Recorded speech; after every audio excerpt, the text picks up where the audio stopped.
They mocked her, interrupted her, and tried to destroy her reputation. Now, they were the ones begging for mercy. Melania Trump had faced tough interviews before. She wasn't new to pushback, especially from liberal media. But this time was different. This wasn't just political banter or heated exchange. It was a direct, calculated attack. She had been invited onto the talk show under the premise of discussing policy. That's how they framed it. But the moment she took her seat, she sensed the energy shift. The tension in the room wasn't the usual back and forth of differing opinions. It felt like an ambush. The first few questions were standard, predictable even. Then, without warning, one of the hosts leaned forward, voice laced with something sharper than skepticism. "Let's be real, Melana. You're not here because of your qualifications. You're here because of your name. That's why you get the spotlight, isn't it?" The audience reacted instantly. Gasps, murmurs, a few stifled laughs. Melana's expression didn't change, but inside, she felt the shift. This wasn't an interview anymore. It was a performance, and she was the target. She took a breath, steady and measured. She wasn't going to lose her cool. That's what they wanted. "I'm here because I've earned my place," she said, her voice calm but firm. "If you disagree, let's talk policy, not personal attacks." But they didn't want policy. They wanted a reaction. One of the other hosts smirked, eyes scanning the crowd before delivering the next blow. "Earned or inherited? Because from where we're sitting, it looks like your last name is the only real qualification you have." This time, the audience clapped. Melana knew exactly what was happening. The segment had been planned, the lines rehearsed. The goal wasn't a debate, it was humiliation. The next few minutes were a blur of interruptions, dismissive laughs, and leading questions designed to make her look incompetent. No matter what she said, it was twisted, reframed, or ignored entirely. The show wasn't about conversation, it was about control. But Melana didn't crumble. She held her ground, fired back with facts, and refused to let them push her into an emotional outburst. Then, just as the segment was wrapping up, the host doubled down. "Women like you set us back. You're a pawn, and deep down, you know it." Silence. Even the audience didn't know how to react to that one. Melana's jaw clenched, not out of anger but out of something deeper, a realization. They weren't attacking her because they believed what they were saying. They were attacking her because they were afraid. She smiled, slow and deliberate. "If standing up for my beliefs makes me a pawn, then so be it. But at least I'm not a puppet." The segment ended. The cameras cut. The damage was done. Or so they thought. But they underestimated one thing: the reaction that was coming next. The clip hit the internet like wildfire. Within hours, it was everywhere. Twitter, YouTube, every conservative news outlet. At first, the network tried to control the narrative. They clipped the segment, framed it as just another heated debate, and pushed their usual headlines. But that wasn't enough to bury what had happened, because the full, unedited version was out, and it painted a very different picture. Conservatives weren't just angry, they were livid. Comment sections flooded with accusations of media bias, double standards, and outright bullying. Even those who weren't die-hard supporters of Melana couldn't deny what they had seen. They hadn't debated her. They had attacked her. Hashtags exploded. Republican politicians chimed in. Conservative commentators dissected the exchange frame by frame. Even some liberals, uncomfortable with how far the host had gone, admitted it was a bad look. But it didn't stop there. The show's sponsors started getting tagged. Viewers weren't just mad, they were strategic.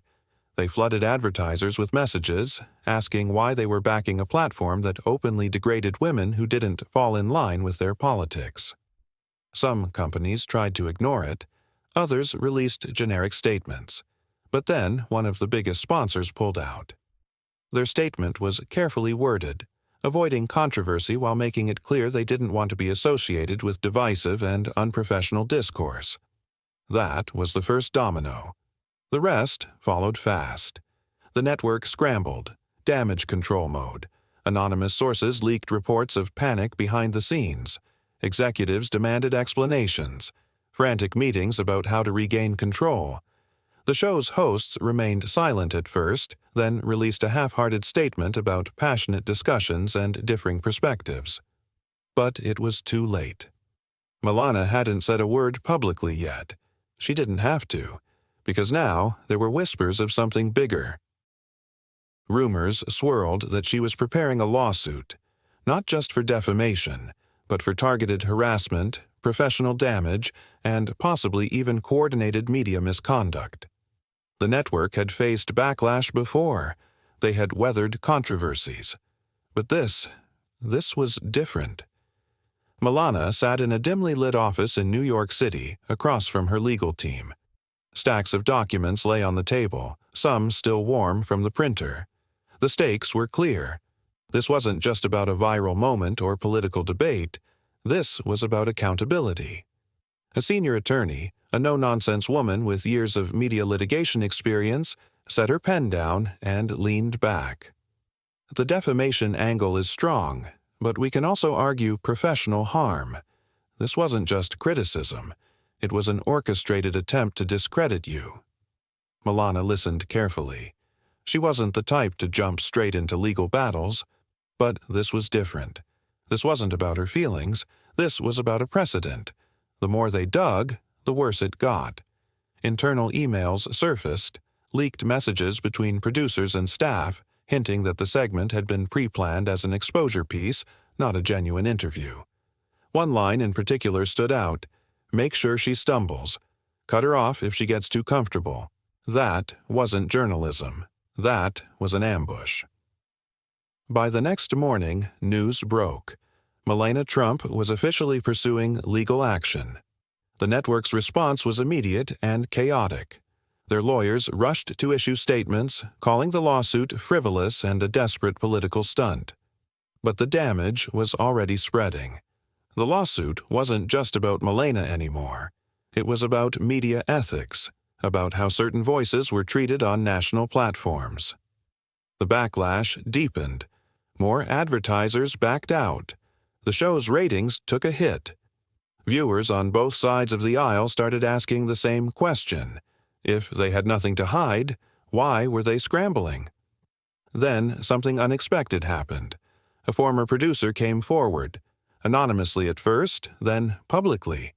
In an exclusive interview, she admitted what many had suspected. The show had a history of coordinating attacks against conservative guests.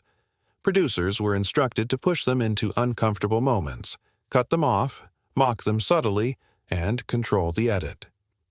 She provided emails, memos, and even unedited footage from past interviews, clips that made it clear what happened to Melania wasn't an accident. It was standard practice. Suddenly, this wasn't just a lawsuit. It was an exposé. And the network, they were running out of ways to spin it. Inside the network's headquarters, the atmosphere was suffocating. Executives barked orders. Legal teams huddled over conference tables. PR specialists scrambled to craft the perfect damage control statement. They had dealt with controversies before, but this wasn't just another bad press cycle. This was a full-scale crisis.